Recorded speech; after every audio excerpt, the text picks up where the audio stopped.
وبرکاتہ۔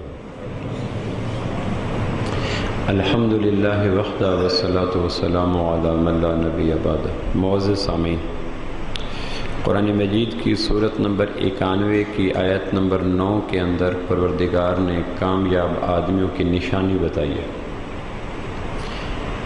ہر آدمی اپنی دانست میں، اپنے تجربے میں کامیابی کا ایک پیمانہ طے کرتا ہے، کامیاب کون کون کون، پھر جس چیز کو کامیابی سمجھتا ہے اسی کے تعاقب میں ماہ و سال، شب و روز گزار دیتا ہے۔ ایک کامیابی کا پیمانہ پروردگار نے طے کیا ہے، اور وہ پیمانہ دنیا میں، نزع میں، قبر میں، پلسرات پہ، حشر پہ، میزان میں کسی جگہ بھی ٹوٹتا نہیں ہے، شکستہ نہیں ہوتا، خراب نہیں ہوتا۔ باقی جتنے بھی کامیابی کے پیمانے ہیں، زیادہ سے زیادہ اگر اس پر اعتبار کر لیا جائے تو دنیاوی زندگی تک ہے۔ رہا نزع میں تو کسی انسان کا خود ساختہ پیمانہ نزع کے اندر کام نہیں آتے تھا۔ قرآن مجید کی سورت نمبر 91 کی آیت نمبر 9 کے اندر پروردگار نے وہ کامیابی کا راز بتایا ہے کہ اگر وہ آ جائے تو دنیا اور آخرت کے تمام مراحل میں کامیابی یقینی ہے۔ وہ کیا ہے؟ قد افلح من زکاہا، کامیاب وہ جس نے اندر کو پاک کر لیا، من کو دھو لیا، نفس کو صاف کر لیا، دل کی دنیا کو اجال لیا، اندر کی دنیا میں روشنی پیدا کر لی، جس نے نہا خانہ دل کو غلاظتوں سے، قباحتوں سے، خباثتوں سے، رذالتوں سے، مانوی برائیوں سے پاک کر لیا۔ وہ کسی ذات کا ہے، کسی قوم کا ہے، کسی قبیلے کا ہے، کسی زمانے کا ہے، کسی خطے کا ہے، اس سے کوئی غرض نہیں۔ آسمان کی یونیورسٹی اس کو کامیاب ترین ڈکلیئر کر دیتی ہے کہ اس آدمی کی ذات، قوم، رنگ، نسل، قبیلہ، سٹیٹس، معاشی پہ مت جاؤ، اس کو اللہ نے کامیاب کہہ دیا جس نے اندر کو پاک کر لیا۔ اندر پاک کیسے ہو؟ اس کے لیے بہترین مہینہ ماہ رمضان ہے۔ اندر کو ناپاک کرتا ہے شیطان، کیونکہ ڈے ون اس نے یہ کہا تھا ثم لآتینہم من بین ایدیہم ومن خلفہم وعن ایمانہم وعن شمائلہم۔ پروردگار میرا کام ایک ہی ہوگا، لوگوں کے نفس کو پلوٹ کرنا، اندر کو آلودہ کرنا، من کو گندہ کرنا، دل کی زمین پہ گناہوں کی جڑی بوٹیوں کو اگانا، دل کی زمین پر طرح طرح کے پھوڑے پھنسیوں کو پیدا کرنا، میرا یہ کام ہوگا۔ اور اس کام کے لیے کبھی آگے، کبھی پیچھے، کبھی دائیں، کبھی بائیں سے آؤں گا، یہ قرآن میں بتا دیا۔ اور یہ ماہ مبارک بخاری شریف کی روایت ہے کہ شیطان قید ہو جاتا ہے۔ جس نے نفس کو آلودہ کرنا ہے، جس نے من کو گندہ کرنا ہے، جس نے اندر غیبت، چغلی، بخس، اناد، تکبر، حسد، جھوٹ، حب دنیا، حب شہوات کی جڑی بوٹیاں کاشت کرنی ہے، وہ کاشتکاری قید ہو گیا۔ سو جو آدمی دائمی کامیابی کا خواہش مند ہے، اس کے لیے ماہ رمضان سونا ہے۔ اس مہینے میں کوشش کرے کہ اپنے نفس کو پاک کر لے۔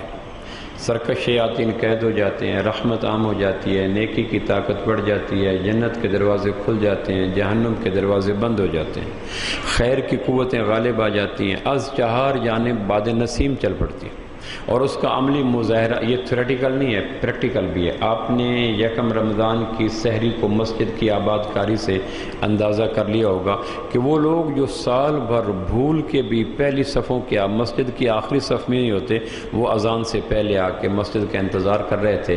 ماہ رمضان میں شیطان کے قید ہو جانے کا اس سے زیادہ زمینی حقیقت کوئی نہیں کہ جن لوگوں کے ایمان کی شاخ پر سارا سال نماز کا کوئی پتہ، کوئی غنچہ نہیں کھلتا، ادھر یہ برکتوں والا مہینہ آتا ہے، نیکی کا ماحول غالب آ جاتا ہے۔ اس لیے 24 گھنٹے آوازیں آتی ہیں، خیر کے طالب آگے بڑھ، اندر کو پاک کرنے کے خواہش مند، موسم بڑا اچھا آ گیا، رب مہربان ہے، جنت کھلی ہوئی ہے، فضائیں ہموار ہیں، نیکی کا ماحول غالب ہے، سرکش قوتیں مغلوب ہو چکی۔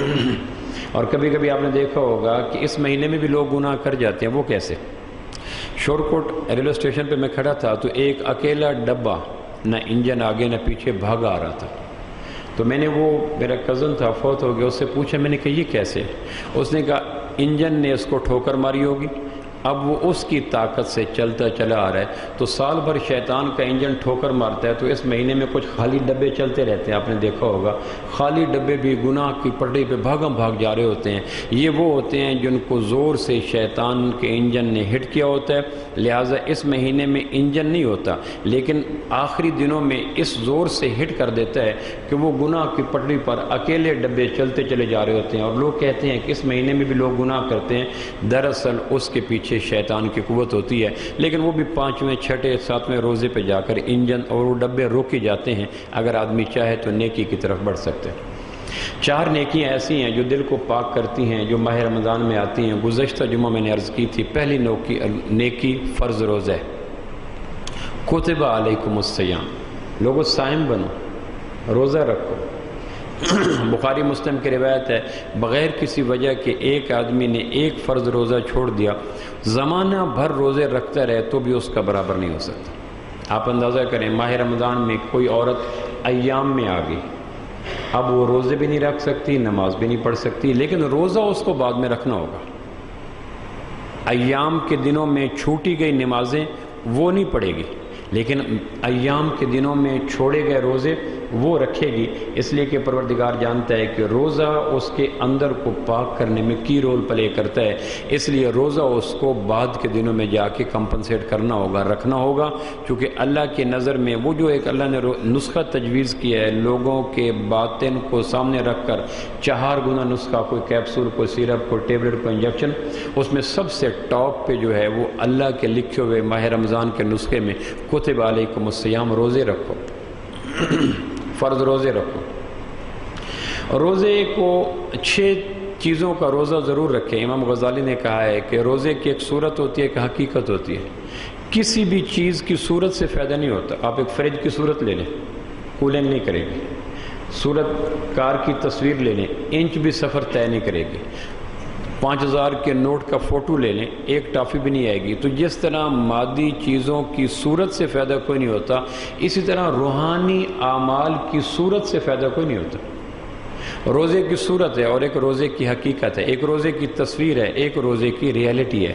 5000 کا تصویر والا نوٹ وہ رول پلے نہیں کرتا معاش کی دنیا میں جو 1 روپیہ حقیقت والا کر جاتا ہے. نفلی روزہ ہو لیکن ہو حقیقت والا، وہ زیادہ رول پلے کرتا ہے. 30 دن کے فرض روزے اگر صورت والے ہوں تو روزے کے اندر 6 چیزوں کا روزہ ہم ضرور رکھوائیں. کچھ عرصے سے عجم کی زمین پہ یہ خیال پیدا ہوا بس 3 چیزوں کا نام روزہ ہے. فقہی اعتبار سے روزہ ہے، صبح سے شام تک کھانا نہیں، پینا نہیں، بیوی کی قربت اختیار نہیں کرنی، لیکن اس چیز کا نام صحیح روزہ نہیں ہے. 6 اعضاء کا روزہ ضرور رکھیں روزے کے عالم میں. آنکھ کا روزہ، کیونکہ روزے کا کیا معنی ہے؟ سرکش گھوڑے کو لگام چڑھانا. اور اگر آنکھ سرکش ہے، باغی ہے، تو پھر کوئی بھی خیر کا کام نہیں ہو سکتا. امام غزالی نے لکھا ہے کہ دل ایک حوض کی طرح ہے، اور حوض کے اندر پانی اٹ سیلف نہیں ہوتا، نالیوں کے ذریعے آتا ہے. پانی کی ٹینکی جو گھروں میں ہوتی ہے، وہ پانی کی ٹینکی پانی فی نفس سے ہی نہیں رکھتی. کچھ پائپ ہوتے ہیں جو پانی کی ٹینکی میں جا کے پائپ وہاں ڈال آتے ہیں. اس طرح دل ایک حوض ہے جس میں خیالات کا پانی آتا ہے، لیکن یہ خیالات کا پانی جن نالیوں سے آتا ہے، جن پائپ سے آتا ہے، اگر وہ پلوٹ ہیں، وہ گندے ہیں، وہ جراثیم والے ہیں، وہ خراب ہیں، تو بے شک ٹینکی بھر جائے اور نیچے ٹوٹیوں سے پانی نکالنے والا بے شک اس پہ بسم اللہ پڑھے، درود پڑھے، توبہ پڑھے. اگر جانے والی نالیوں سے گندا پانی دل کے حوض میں چلا گیا تو نیچے جتنا بھی پانی نکلے گا گندا ہی نکلے گا. سب سے زیادہ پانی آنکھ ڈالتی ہے. آنکھ اگر غلط دیکھے، آپ دیکھیں کہ شریعت میں روزے کے عالم میں شہوت کی نگاہ بیوی پر ڈالنا منع ہے، گنہگار ہوگا. اپنی بیوی حلال شہوت کی نگاہ، زمانی نگاہ، جنسی نگاہ، خواہشات کی تسکین سے بھری ہوئی نگاہ اپنی بیوی پر ڈالنا ناجائز ہے. اور خبریں پیش کرنے والی خاتون کو سننا، ٹی وی ڈش کیبل میں اصلاحی ڈرامے دیکھنا. بعض لوگوں کو ذوق ہوتا ہے بڑا اصلاحی ڈرامہ ہے. میں سوچتا ہوں کہ ڈرامے بھی اصلاحی ہوتے ہیں. بڑا خوشبودار تمباکو ہے، بڑا میٹھا زہر ہے، بڑا اصلاحی ڈرامہ ہے. ڈرامہ پیش کرنے والے دنیا کے کرپٹ لوگ ہوتے ہیں. بڑا گندگی کے گٹر سے بھی کبھی گلاب عطر نکلا. تمباکو سے بھی کبھی موتی کی خوشبو آئی؟ تم میں سے کبھی تربوز کا ذائقہ آیا؟ گندے ترین لوگوں کی زبان سے بولے جانے والے ڈائلاگ انسانوں کے دلوں میں اصلاح پیدا کر سکتے ہیں۔ خود فریب لوگوں کو خود فریبی میں کچھ حد بھی کرنی چاہیے۔ تو آنکھ کا روزہ رکھیں، غیر ضروری چیزیں نہ دیکھیں۔ ایک تو ہے کہ وہ چیزیں جن کو اللہ نے منع کیا وہ نہ دیکھیں۔ آنکھ اگر غلط استعمال ہو جائے دل یقیناً گندا ہوگا، اور دل اگر گندا ہوگا تو اعضاء کو گندا استعمال ہونے سے دنیا کی کوئی طاقت بچا نہیں سکتی۔ آپ تو تھی ہی، پر اس کا بھی کیا خانہ خراب، درد اپنے ساتھ آنکھیں دل کو بھی لے ڈوبیاں۔ فقط نگاہ سے ہوتا ہے فیصلہ دل کا، نہ ہو نگاہ میں شوخی تو دل بری کیا ہے۔ 9 ذی الحج کو عرفات کے میدان سے واپس آتے ہوئے کسوہ اونٹنی پر نبوت کے پیٹھ سے سینہ لگا ہوا تھا ابن عباس کا، آپ کے فرسٹ کزن کا، حضرت عباس کے بیٹے کا۔ تو مینا کے اندر ایک خاتون نے مسئلہ پوچھا، میرا باپ بوڑھا ہے، حج نہیں کر سکتا، میں کیا کروں؟ اب یہ یمنی خاتون مسئلہ پوچھ رہی ہے، پوچھ کس سے رہی ہے؟ معصوم ذات سے، اور بیٹھے ہیں کسوہ اونٹنی پر اور احرام باندھا ہوا ہے، اور پیچھے آپ کے بیٹھے ہیں آپ کے فرسٹ کزن عبداللہ بن عباس، جن کا فرمایا تھا کہ اللہ نے قرآن کا نور عبداللہ بن عباس کے روئیں روئیں میں بھر دیا ہے۔ عبداللہ بن عباس کا سینہ نبوت کے پیٹھ مبارک سے مس کر رہا ہے۔ ابھی عرفات کے میدان سے نہا دھو کے باطنی اعتبار سے طاہر ہو کے واپس ہیں، مینا کے خیمے میں پہنچے ہیں، احرام کی پابندیاں ہیں، اور وہ خاتون نیچے کھڑے ہو کے مسئلہ پوچھ رہی ہے، اور نبوت اونٹنی سے جھک کر اس کو جواب دے رہے ہیں۔ تو نتیجتاً ابن عباس نے بھی یہ جاننے کے لیے کہ سوال کیا ہے جواب کیا ہے، بعد میں لوگ پوچھیں گے، تو وہ حج کے لمحہ بلمحہ روداد کے عینی گواہ تھے۔ لہذا بھی حج کے اندر یہ بتاؤ، عرفات سے مزدلفہ تک حضرت اسامہ ساتھ رہے، مزدلفہ سے آگے مینا تک حضرت ابن عباس عبداللہ بن عباس ساتھ رہے، تو بعد میں لوگوں نے پوچھنا تھا بھئی آپ کا پیٹھ نبوت کے سینے سے ملی ہوئی تھی، راستے میں کوسچنیں ہوئی ہوں گے، سوال و جواب ہوئے ہوں گے، نبوت نے ذکر کیا ہوگا، کچھ باتیں کی ہوں گے، ہمیں وہ اس کی تفصیل دو۔ تو اس جذبے سے ابن عباس نے جھک کر نیچے خاتون کا سوال سننے کے لیے جھکے، اور نبوت نے یوں پیچھے دیکھا تو ابن عباس احرام میں ہے، ابن عباس کسوہ اونٹنی پر ہیں، ابن عباس نبوت کے ساتھ مس ہیں، اور ابن عباس ابھی جسٹ کچھ پہلے مزدلفہ کی شب گزار کے آئے ہیں، اور ابن عباس نبوت کے ٹاپ کے گولڈ صحابہ میں سے ہیں۔ آپ نے یوں دیکھا تو ابن عباس یوں مسئلہ سن رہے تھے، تو آپ نے زور سے اپنی انگلیاں ان کے رخسار میں چبھو کے ادھر کہا، اپنی آنکھوں کو غیر محرم پہ ڈالنے سے بچاؤ، آنکھیں قتل عام کر دیتی ہیں۔ اللہ کے واسطے اس ماہ مبارک میں ٹی وی کیبل ڈش کو بند کریں۔ اندر دور تک گندگی، گٹر کی گندگی اتنی نہیں ہوتی جتنی گندگیاں یہ چیزیں پھیلاتی ہیں۔ گٹر کی گندگی صاف ہو جاتی ہے گھنٹہ 2 گھنٹہ کے بعد، اس لیے حدیث پاک میں آتا ہے ایک خنزیر گندگی میں گر گیا اور اس کے روئیں روئیں پہ گندگی لگی ہے، اور وہ بازار سے گزر رہا ہے اس طرف، اور اس ویسے ناپاک، اور وجود کے اوپر ویسے زہری گندگی لگی اور ناپاک، اور ادھر ایک خاتون گزر رہی ہے بے پرد بنی صبری، اور آپ کے پاس 2 آپشن ہیں، آپ گزریں تو یا آپ لگتے ہیں خنزیر کے وجود کے ساتھ یا لگتے ہیں بے پرد عورت کے ساتھ۔ تو رحمت دو عالم نے کہا خنزیر کے ساتھ لگ جانا، بے پرد عورت کے ساتھ نہ لگنا۔ خنزیر کی پولوشن آدھے گھنٹے کے بعد دھو لیں گے، لباس تک رہے گی نا، ہڈیوں میں، خیالات میں، جذبات میں، خلوتوں میں نہیں جائے گی، دل کی نگری کے اندر پولوشن نہیں کرے گی۔ لیکن بے پرد عورت وہ تو نماز کے سجدوں کو برباد کرے گی، رکوع کی تسبیحات کو متاثر کرے گی، اتحیات کی تشہد کو برباد کرے گی۔ آدمی کی تلاوت کے صفحات کے بیچ میں چہرہ آ جائے گا تو اس کی گندگی کوئی ایسا صابن نہیں ہے جو دھویا جا سکے۔ اور وہ لوگ سوچیں جن کی خواتین کو بنا سنوار کر خود بازاروں میں لوگوں کے دلوں کو گندا کرنے کے لیے ماہ رمضان میں جاتے ہیں، ان لوگوں کو اس مہینے میں سوچنے کی دعوت فکر ہے۔ حدیث پاک میں آتا ہے دیوس جنت میں کبھی نہیں جائے گا۔ کہ دیوس کون ہے؟ کہ جس کو پتہ ہو کہ یہ چیز میری عزت کے لیے قاتل ہے، پھر وہاں اس چیز کو اپنی عزت کے پاس لے آئے۔ یہ آدمی جو میرے گھر میں آتا ہے، اس کی آنکھوں میں کوئی حیا نہیں ہے، اس کی گفتگو میں لوچ ہے، اس کے چال میں لڑکھڑاہٹ ہے، یہ گھر میں آ کر میری عزت کے لیے نقصان دے، پھر اس کو کھانے پہ بلا رہا ہے، لنچ ڈنر پہ بلا رہا ہے، یہ دیوس ہے۔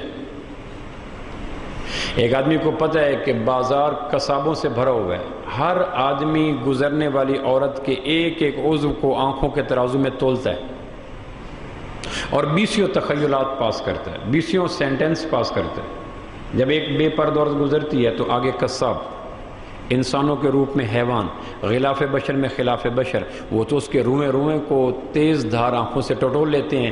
ایک آدمی جانتا ہے کہ میں جہاں سے بیوی کو لے کے جا رہا ہوں وہاں سارے اس قسم کے بدقماش بے غیرت لوگ بیٹھے ہیں، پھر اپنی بیوی کو سجا کے وہاں سے بازار سے گزرتا ہے۔ یہ دیوس ہے، اور حدیث پاک میں آتا ہے دیوس حرم میں بھی دفن ہو جائے جنت میں نہیں جائے گا۔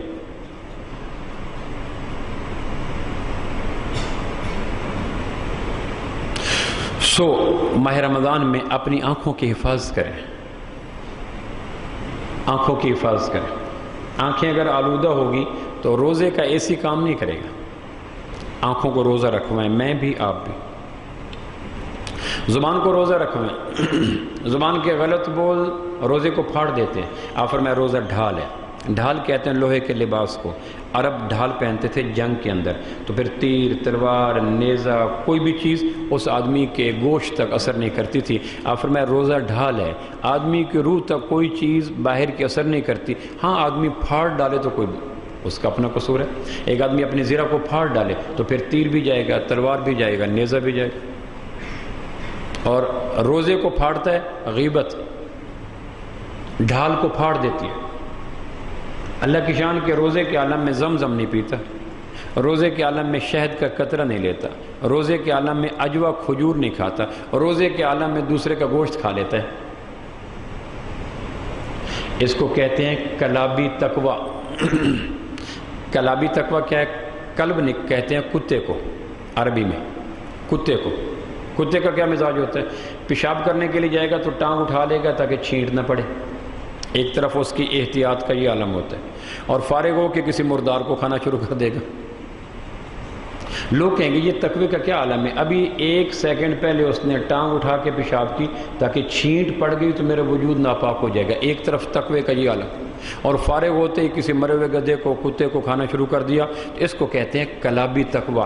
نہ نہ نہ نہ، میں زمزم نہیں پیتا، مجھے روزہ ہے، نہ بھائی نہ، میں عجوہ کھجور نہیں کھاتا، مجھے روزہ ہے۔ ہاں کسی بھائی کا گوشت کھلانا ہو تو گھنٹوں بٹھا دیں، غیبت شروع۔ غیبت سے حدیث پاک میں آتے ہیں 5 چیزوں سے روزہ ٹوٹ جاتا ہے، ان میں سے غیبت بھی ایک ہے،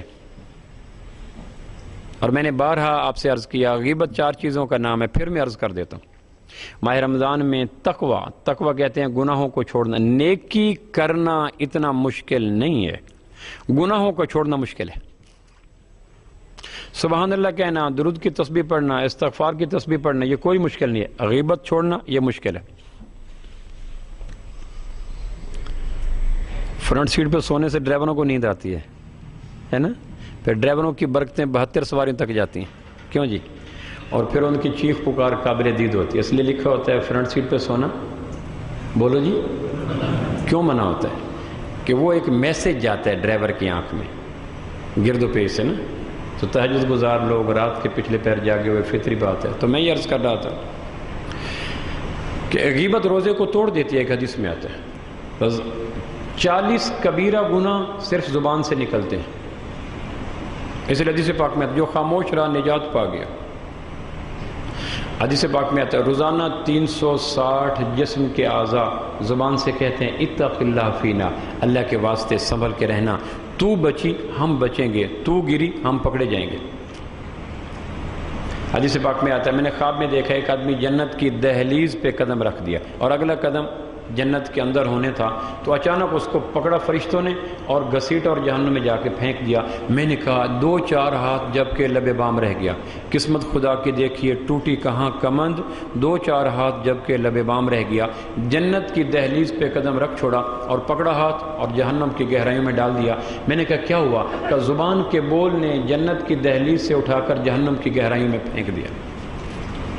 تلوار کا زخم اس کو ہیل اپ کرنے کے لیے ڈریسنگ ہے، زبان کے زخم نہیں بھرتے، روح کو گھائل کر دیتے ہیں۔ اس لیے کڑوا اور میٹھا اس کا سب سے زیادہ احساس زبان کو ہوتا ہے، ہڈی نہیں ہوتی، لیکن تلخی اور شیرینی کا سب سے زیادہ احساس زبان کو ہوتا ہے۔ ہلکا سا ترش چیز آتی ہے، زبان فوراً اس کا ریکٹ کر دیتی ہے، نکال دیتی ہے ایکس رے. اس طرح کہتے ہیں کڑوے بول کڑوی چیزوں سے بھی زیادہ خطرناک ہوتے ہیں. زبان کی احتیاط کریں میں اور آپ. لگامیں چڑھائیں، کسی عضو پہ اتنی لگامیں نہیں چڑھائیں شریعت نے مینوفیکچرنگ کے اعتبار سے جتنی زبان پہ چڑھائی ہیں. آنکھ پہ 2 وائپر ہیں اور تو کچھ نہیں، لیکن زبان پہ پہلے 32 لاک لگائے اور پھر اوپر ایئر ٹائٹ قسم کے 2 ہونٹ لگائے.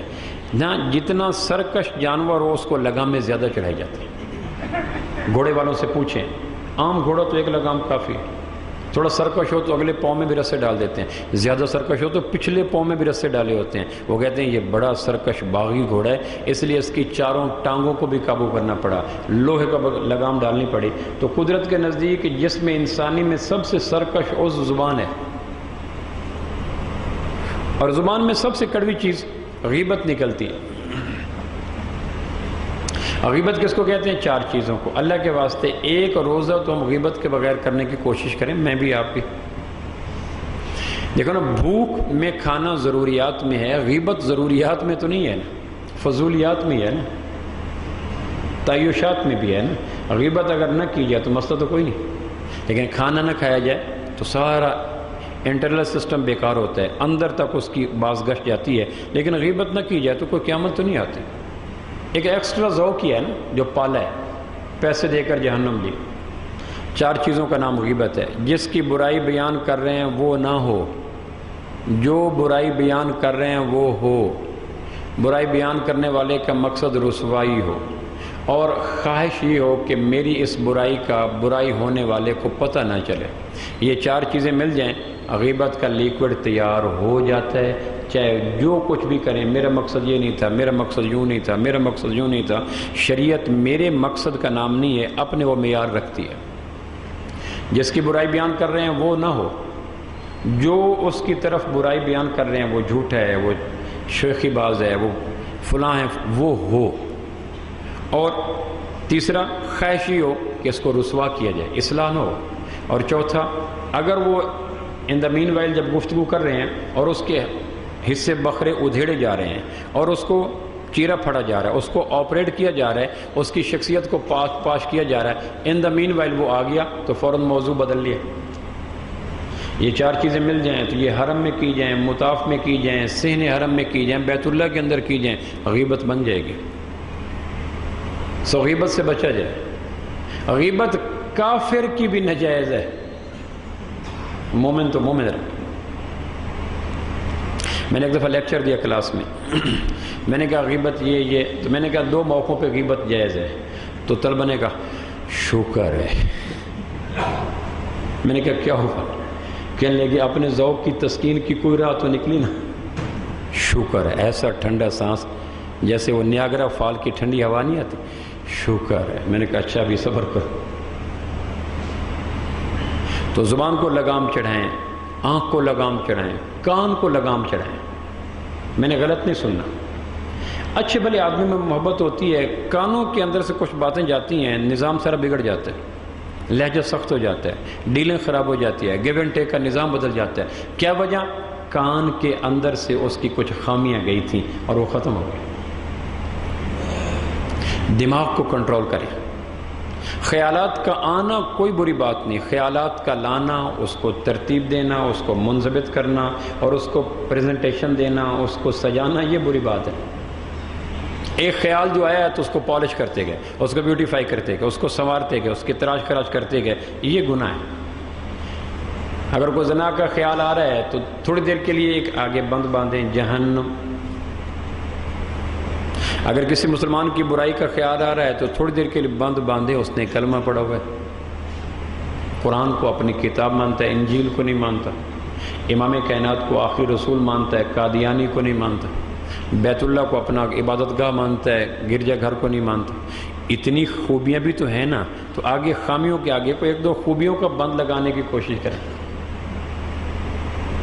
حرام مال کی خواہش ہو رہی ہو تو جہنم کا کھانا، جہنمیوں کا کھانا تھوڑی دیر کے لیے وہ بھی آگے رکھ لیں. تو یہ کچھ کوشش تو کی جائے نا. حدیث پاک میں آتا ہے ایک آدمی کے نماز کے اندر غلط خیال آتے ہیں، وہ اس خیالات کے آگے بیریئر لگاتے ہیں. توڑنا پھوڑنا، ترجمہ، نماز، دھیان، آخرت، اور بالآخر کبھی گر جاتا ہے، کبھی اٹھ جاتا ہے، کبھی کھڑا ہوتا ہے، کبھی یہ شکست، کبھی اس کو شکست، کبھی یہ فاتح، کبھی شیطان فاتح، تو بالآخر گرتا ہے، پڑھتے ہے، نماز کا سلام پھیرتا ہے تو ٹھنڈی سانس بھر کے کہتا ہے اللہ اکبر، اللہ تو بڑا تھا لیکن میں کمٹ کرتا ہوں تیری بڑائی کو میں نماز کے اندر قائم نہیں رکھ سکا، پھر 3 دفعہ کہتا ہے استغفر اللہ استغفر اللہ استغفر اللہ۔ اور یہ ایک شعوری جملہ ہوتا ہے نماز کے اندر کی جانے والی قباحتوں کو پر کرنے کے لیے، محض وظیفہ نہیں ہوتا، اس کے پیچھے ندامت ہوتی ہے، اللہ مجھے معاف کر دے، مجھے معاف کر دے، مجھے معاف کر دے، تیری بڑائی کے آگے میں دکان کی بڑائی لا بیٹھا، وزیر اعظم کی بڑائی لا بیٹھا، صدر کی بڑائی لا بیٹھا، پروردگار مجھے معاف کر دے۔ تو ایک تو نماز میں لڑتا رہا، پھر نماز کے بعد اعتراف جرم کر لیا اور کہہ دیا اللہ تیری بڑائی جس طرح رکھنی چاہیے تھی میں نہیں رکھ سکا۔ تو حدیث پاک میں آتا ہے اللہ کہتے ہیں مجاہد میدان جنگ کے اندر دشمن سے لڑنے کے لیے پینترے بدلتے ہیں، کبھی پیچھے چلا جاتا ہے اور وہ شکست مقصد نہیں ہوتی، ایک نئے سرے سے پھر حملہ کرنا ہوتا ہے، کبھی دائیں چلا جاتا ہے، کبھی بائیں چلا جاتا ہے۔ تو مجاہد میدان جنگ میں دشمن پر حملہ کرنے کے لیے جس طرح پوزیشنیں بدلتا رہتا ہے، تو جو اس کو عین جہاد میں ثواب ملتا ہے اس نمازی کو بھی وہی ثواب عطا کرو۔ اس نے بھی تو فائٹ ہی کی ہے نا شیطان سے، جہاد میں بھی تو جنگ ہی ہو رہی ہے نا، اور یہ نماز میں بھی تو جنگ ہی کر رہے ہیں نا۔ یہ محراب جہاں امام کھڑا ہوتا ہے، محراب کس کو کہتے ہیں؟ جہاں جنگ کی جائے، جنگ کی جگہ۔ تو امام کون سا جنگ کر رہا ہوتا ہے؟ ازلی ابدی دشمن سے جنگ کر رہا ہوتا ہے۔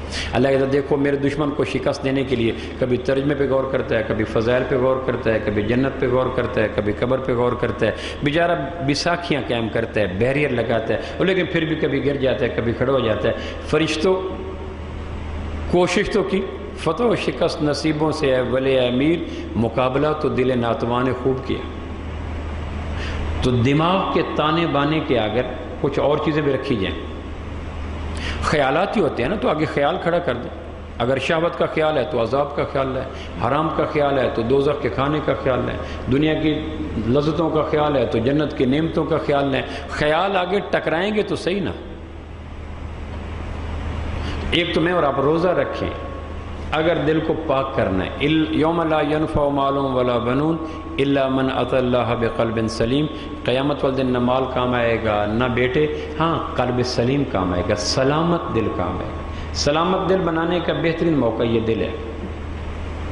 جسم سلامت ہے، لباس سلامت ہے، باڈی بلڈر ہے، لیکن دل گندا ہے تو سوچو تو سلوٹوں سے بھری ہے تمام روح، دیکھو تو ایک شکن بھی نہیں ہے لباس میں۔ ہر آدمی کو پلوٹ کرنے کا شیطان کا طریقہ الگ ہوتا ہے۔ دیندار کسی کو رسوا کرنا چاہیں گے تو ان کا ایک اپنا نورانی طریقہ ہوتا ہے، فلاں کے بارے میں کیا خیال ہے، بس یہ غیبت ہو جائے گی، کیوں جی اب اس کے پلے کچھ رہا۔ In other sense message convey کر گیا کہ ہے تو وہ برائیوں کے قابل، لیکن میں کلابی تقوی کا مالک ہوں، ٹانگ اٹھا کے پیشاب کر رہا ہوں، بس یہ غیبت ہو جائے گی، یہ کلابی متقی ہے۔ فلاں کے بارے میں کیا خیال ہے، بس جی چوپی بہتر ہے، لو جی۔ اب اس نے ہزارہ فصیحانہ خطیبانہ گفتگو کرتا تو شاید اتنا ضرب نہ لگاتا جتنا چپ ہی بہتر ہے کہ اندر سارا کام کر گیا۔ یہ ٹانگ اٹھا کے پیشاب کر رہا ہے اور فوراً حرام بھی کھا رہا ہے۔ فلاں کے بارے میں کیا خیال ہے، بس یہ اللہ سب کو ہدایت دے، کیوں جی۔ ان ادر سینسز جملے کا مفہوم کیا ہے کہ وہ ہدایت سے خالی ہے۔ فلاں کے بارے میں کیا خیال ہے، بس جو دعا کرو۔ یہ ہیں غلیظ لوگوں کے نورانی دو، خبیث لوگوں کے مکروہ الزامات، جن کو اپنے ماتھے پہ جوتے کے برابر محراب کوئی فائدہ نہیں دیتا۔ بنی نوع انسان کی عزت کو تاراج کرنا ان کا محبوب مشغلہ ہوتا ہے، اور نیکی کے آڑ میں دوسروں کے عزت کی قبا کو تار تار کر رہے تھے۔ ایک آدمی کا لباس کوئی اتار دے تو یہ تھوڑا جرم ہے، ایک آدمی کی عزت کا لباس کوئی اتار دے یہ بڑا جرم ہے۔ ہمیں اندازہ نہیں کہ ایک آدمی اپنی عزت کا تاج محل بنانے کے لیے کتنی کوشش کرتا ہے، اور اس نے ایک بلاسٹ بم کیا اور سارا دھمک سے اڑا دیا۔ تو روزہ رکھیں تاکہ روزہ حقیقت بنے، آنکھ کا روزہ، کان کا روزہ، زبان کا روزہ، دماغ کا روزہ، ہاتھ کا روزہ۔ ابن عباس اعتکاف بیٹھے تھے، نفلی. ایک آدمی نے کہا فلاں کے میں نے پیسے دینے ہیں، جینون ڈیفالٹ کر گیا ہوں، پیسے دینے کی پوزیشن میں نہیں ہوں، آپ اسے مجھے کچھ فیور لے دیں، کچھ ٹائم لے دیں، میں دے دوں گا. ابن عباس چل پڑے. تو کسی نے کہا آپ تو اعتکاف میں ہیں، تو انہوں نے آپ علیہ السلام کی قبر مبارک کی طرف اشارہ کیا اور آنکھوں میں آنسو آ گئے. زیادہ وقت نہیں گزرا، میں نے اس قبر والی ذات سے خود سنا تھا، کسی مسلمان کی جائز حاجت کے لیے کوشش کرنا، ہونا نہ ہونا یہ آسمان کا کام ہے، پرخلوص کوشش کرنا 10 سال کے نفلی اعتکاف سے بہتر ہے. کتنے خوش نصیب ہیں وہ لوگ جن کی قلم کی نوک پہ کئیوں کے کام پڑے ہوتے ہیں، ایک فون پہ کئیوں کی مشقت کے آسانی کے سامان پڑے ہوتے ہیں، اور وہ چکر پہ چکر لگا کے اپنے آپ کو ذلیل کر رہے ہوتے ہیں. انہیں نہیں اندازہ اس کے 4 چکر لگے، اس کا کلمہ نزع کے وقت پڑھنا مشکل ہو گیا. یہ تو چلو جھنگ سے فیصل آباد تک 4 چکر لگا لے گا، لیکن تیرے نزع کے کلمہ کے پڑھنے میں اس کا ایک ایک قدم رکاوٹ بن جائے گا. کہنے کہ میں اپنے نفلی اعتکاف کو توڑوں گا، اس کے لیے چلت پھرت کروں گا، اس کو منت کروں گا، مان جائے گا تو بھی ٹھیک، نہیں مانے گا تو بھی ٹھیک، مجھے پرخلوص کوشش پر 10 سال کے نفلی اعتکاف کا ثواب مل جائے گا. ہم بندوں کے لیے آسانیاں پیدا کریں، بندوں کے لیے شفقتیں پیدا کریں. ایک تاجر کو اس لیے جنت میں ڈال دیا گیا کہ جب وہ ریکوری کے لیے بندے کو بھیجتا تو کہتا سختی نہ کرنا. تو اللہ نے اس کے سارے عیبوں پر پردہ ڈال کے کہا میرے بندوں پہ نرمی کا قائل، مجھے تیرے اوپر سختی کرتے ہوئے حیا آتی ہے. ہم تو لوگوں کی اذیتوں سے پروگرام فیڈ کر کے بیٹھے ہیں، اللہ معاف کرے. اس غلط روش کو بچانے کا بہترین موسم ماہ رمضان ہے. دوسری نیکی، دوسری دوائی رات کا قیام ہے، تراویح. افطاری کے وقت 3 چیزوں کا ضرور میں اور آپ خیال کریں. ایک تو ہے کہ افطاری حلال سے کریں، مشکوک مال سے نہ کریں. اگر کسی کی آمدنی سورس آف انکم ٹوٹلی حرام ہے تو فقہا نے لکھا ماہ رمضان میں کسی حلال والے سے قرض لے لے اور اپنا حرام اس کو لوٹا دے. اس کا حرام اس کے لیے حلال ہو جائے گا، اس کا حلال اس کے لیے حلال ہو جائے گا، تو سحری افطاری کی مشقت رائے گاں ہونے سے بچ جائے گا. کوئی افطاری کی دعوت دے تو سوچ لیں کہ وہاں مشکوک مال تو نہیں ہوگا. دوسرا، افطاری کے وقت کم کھائیں، چونکہ رات کو تاروں کی چھاؤں میں پروردگار کے قرآن نے پیٹ میں آنے. بھرا ہوئے پیٹ میں قرآن کہاں سے آئے گا؟ امی عائشہ کہتی ہیں اللہ کے محبوب 1 گھونٹ پانی یا 1 گلاس پانی اور 1 کھجور کھا کے چلے جاتے تھے. ہم تو دسترخوان پہ انتقام لیتے ہیں، انتقام لیتے ہیں ہم تو دسترخوان سے. میں تاندلے والے میں گیا بیان کرنے کے لیے تو راوی کے کنارے پہ میں نے پوچھا اس دفعہ روزے کیسے آ رہے ہیں؟ تو ایک دیہاتی کہنے لگا راجو ویسی رکھا کے سڑکوں ان ادر سینس، یعنی وہ بھی اس کو پتہ چل جائے گا کیسے رکھے جاتے ہیں. یعنی وہ یہ کہہ رہا تھا کہ وہ اس کو بھی پتہ چل جائے گا راجو ویسی جلے سڑکوں رکھا لے سی. میں نے کہا لو بھائی، شام کی افطاری میں کم کھائیں، شام کی افطاری میں حلال کھائیں. زیادہ حدیث پاک میں آتا ہے مومن 1 آنت سے کھاتا ہے، کافر 8 آنتوں سے کھاتا ہے. زیادہ کھانا اللہ کے نزدیک ناراضگی کی نشانی ہے. صحت زیادہ کھانے کا نام نہیں، بیلنس کھانے کا نام ہے. میدا اتنا ہے تو اتنا کھائیں کہ میدا موو تو کر سکے. اس بیچارے کو اتنا حق تو دیں کہ اس نے نظام ہضم کرنا ہے، اس کو حرکت. اچھا جتنا اس میں فلیکسیبلٹی ہے، اس میں لچک ہے، اس کو بھرتے بھرتے یہاں تک لے جاتے ہیں. اب وہ بیچارہ کہتا ہے میں کیا کروں؟ تو پھر 2-4 بوتلیں پیپسی ڈال کے چاروں شانے چت ہو کے پڑے ہوتے ہیں. دعا کرو تراویح کے لیے اٹھا نہیں جا رہا. رات کو تاروں کی چھاؤں میں قرآن نے اندر اترنا ہے. حدیث پاک میں آتا ہے بہت زیادہ کھانے کو جی کرتا ہے تو 1 حصہ کھاؤ، 1 حصہ پانی کے لیے، 1 حصہ ہوا کے لیے. ہم کہتے ہیں ہوا اللہ کے سانس طے ہیں، جو اندر جانے وہ باہر نہیں، اور جو باہر آنے وہ اندر نہیں جا سکتا. یہ تو توحید کے خلاف ہے. ہر سانس پر ایک لکھا ہوا جو سانس میرا اندر جانا ہے، کھانا بوٹی کوئی بھی چیز روک نہیں سکتی. رہا پانی تو یہ ایک سادہ آدمی ہے، اپنے جگہ خود بنا لیتا ہے، تینوں اسے پر. تو رات کو تاروں کی چھاؤں میں جب قاری قرآن پڑھتا ہے تو مت پوچھیں. دن کو روزے نے اندر خوشبوئیں مچائیں، رات کو اللہ کا قرآن اندر نور پھینکتا ہے. تراویح پڑھیں. جن کے یہاں 8 ہیں وہ 8 پڑھیں، جن کے یہاں 20 ہیں وہ 20 پڑھیں۔ 8-20 کے چکر میں لگ کر اپنے اس عمل کو رسوا مت کریں۔ تراویح 8 ہو یا 20 ہو، اصل اس کا ہدف تھا رجوع الی القرآن، قرآن کی طرف شوق بڑھ جائے۔ ایک آدمی 8 پڑھتا ہے لیکن رمضان کے بعد ایک پارہ بھی نہیں پڑھتا، اس کا 8 کا کیا فائدہ؟ ایک آدمی 20 پڑھتا ہے، رمضان کے بعد ایک لائن نہیں پڑھتا، اس کو کیا فائدہ؟ تراویح کی آڑ میں قدرت قرآن کی طرف رخ پھیرنے کا کام کرنا چاہتی ہے، اور یہ ناداں گر گئے سجدے میں جب وقت قیام آیا، یہاں سارا زور 8 اور 20 پہ لگا ہوتا ہے۔ تحقیق ہے 8 پڑھو 8، 20 پڑھو 20، لیکن پیٹ کے اندر کچھ جگہ تو رکھی جائے نا جہاں قرآن اتر سکے۔ شہر رمضان الذی انزل فیہ القرآن، رمضان کی فضیلت کا سبب ہی قرآن ہے۔ اگر قرآن شوال میں آتا تو شوال رمضان سے عظیم ہو جاتا، اگر قرآن رجب میں آتا تو رجب قرآن رمضان سے عظیم ہو جاتا، چونکہ رمضان کی فضیلت کا بقول قرآن سورہ بقرہ سبب ہی یہ ہے کہ اس میں قرآن اترا ہے۔ 2 پارے کم از کم روز ضرور پڑھیں، 15 دن میں ایک قرآن کو مکمل کریں۔ میں اور آپ قرآن جیسا ٹانے کوئی نہیں، قیامت والے دن حدیث پاک میں آتا ہے روزے کو بھی حق شفاعت ملے گی اور رات کی تراویح کو بھی حق شفاعت ملے گی۔ اور ایک حدیث پاک کا مفہوم ہے تراویح کے ایک سجدے پر اس پوری کائنات سے 10 گنا بے جوڑ موتی کا محل ملتا ہے، اس پوری کائنات سے 10 گنا بڑا بے جوڑ موتی کا محل، اور جس کے 4 ارب 90 کروڑ دروازے ہوتے ہیں۔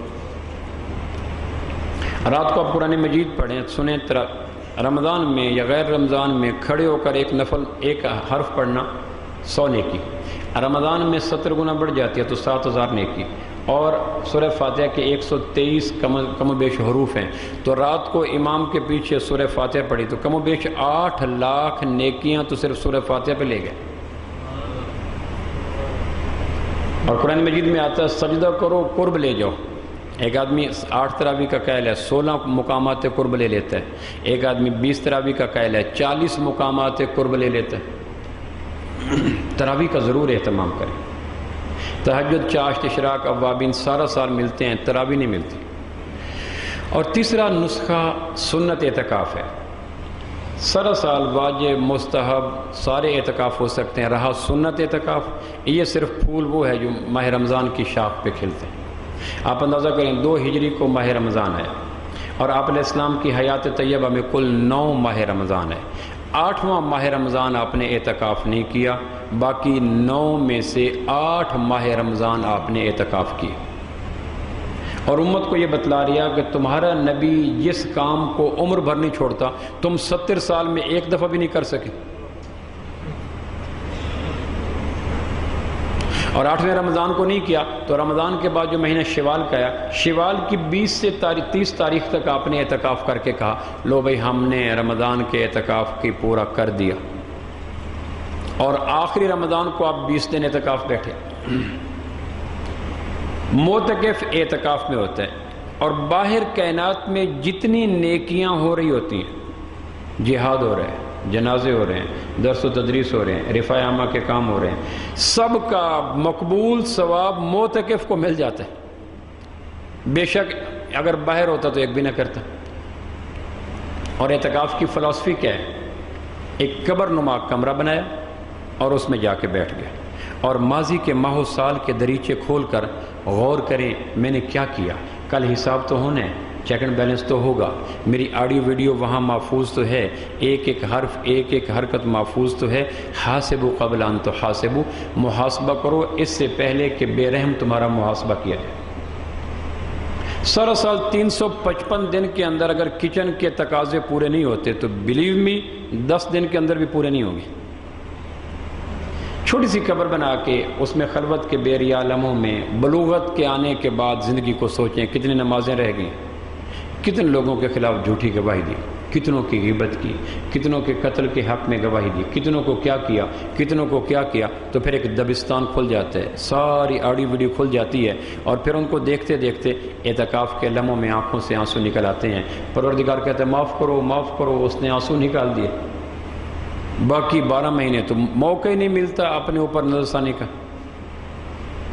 وقوف کے معنی ہے سر جھکا کے بیٹھ جانا، جم جانا. اب دیکھتے ہیں کبھی ایک آدمی گہری سوچ میں مبتلا ہوتا ہے اور ایسے بیٹھا ہوتا تو آدمی اس کی اس بڑی لینگویج سے کہتے ہیں خیریت تو ہے کہ ایک بڑی سوچ میں گم تھا. اعتکاف اسی کو کہتے ہیں سر جھکا کے گہری سوچ میں گم ہو جانا. میں نے آنے گزرے ہوئے 50 سال میں کیا بولا، کیا دیکھا، کیا سنا، کیا سوچا، اس گہری نظر کا نام اعتکاف ہے. اور یہ محاسبہ کوئی اور نیکی نہیں دے سکتی ما سوائے اعتکاف کے.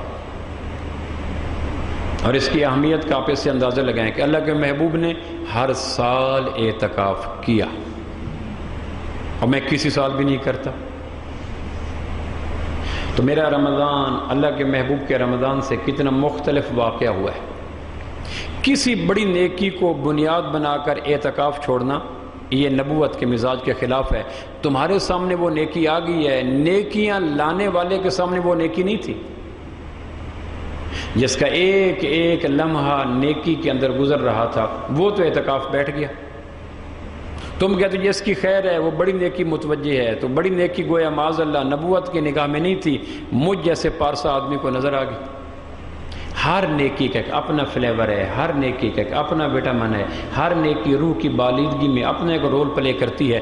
قسم زمین آسمان کے خالق کی، اعتکاف کی نیکی کا کوئی نیکی بدل ہو نہیں سکتی. آدمی اپنا بے رحم احتساب کرتا ہے. خلوت کے لمحے میسر آتے ہیں، میں نے کیا دیکھا، کیا بولا. ان قریب میں اللہ کے سامنے جانے والا اور قبر نما ایک چھوٹے سے خیمے میں پڑا ہوتا ہے. اعتکاف کریں. اور چوتھی نیکی جو ماہ رمضان کی سوغات ہے وہ لیلۃ القدر ہے، خیر من الف شہر. آپ نے ایک آدمی کی بات کی، اس نے 80 سال عبادت کی بنی اسرائیل کے ایک آدمی نے، اور بھول کے گھر نہ آیا. صحابہ کی آنکھیں نم ہو گئی. آپ نے کہا کیا ہوا؟ کہا ہماری تو کل زندگی 50 سال 60 سال ہے، جن کو عمریں لمبی ملی وہ تو جنت میں پہلے چلے گئے. تو پھر جبریل علیہ السلام صحابہ کی اس کیفیت کو دور کرنے کے لیے تشفی قلب کے لیے صورت لے کے اترے، انا انزلناہ فی لیلۃ القدر وما ادراک ما لیلۃ القدر لیلۃ القدر خیر من الف شہر. اور بعض مفسرین نے بڑی خوبصورت بات لکھی کہ جس زمانے میں قرآن اتر رہا تھا اولین مخاطبین کی ذہنی استعداد میں گنتی 1000 سے بڑھ کے نہیں تھی. زیادہ سے زیادہ گنتی اس دور میں 1000 تھی. تو اللہ نے ان کی میکسیمم گنتی کو کاؤنٹ کر کے کہا 1000 تک جانتے ہو؟ کہنے گیا کہ اس ایک رات کی عبادت 1000 کے برابر نہیں ہے، 1000 سے بھی بہتر ہے. اور اس سے وہ استشہاد کرتے ہیں کہ قیامت تک لوگوں کے سامنے گنتی جوں جوں پھیلتی چلی جائے گی. جیسے اب کھرب ہے تو کہا جائے گا لیلۃ القدر کی ایک رات کی نیکیاں کھرب راتوں سے بہتر ہے.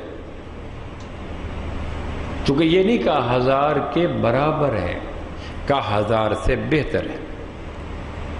پھر پروردگار نے اور کتنی آسانی فرمائی، بجائے اس کے کہ پورے مہینے میں اس کو چھپا دیتے، نہیں پہلا عشرہ نہیں، دوسرا عشرہ نہیں، تیسرا عشرہ 21 23 25 27 29 لو بھی 5 راتوں میں. اور پھر ایک اور بڑی آسانی کر دی، چونکہ قیامت تک مسلمان بوڑھے بھی تھے، بیمار بھی تھے، غریب بھی تھے، قیدی بھی تھے، مصروف بھی تھے.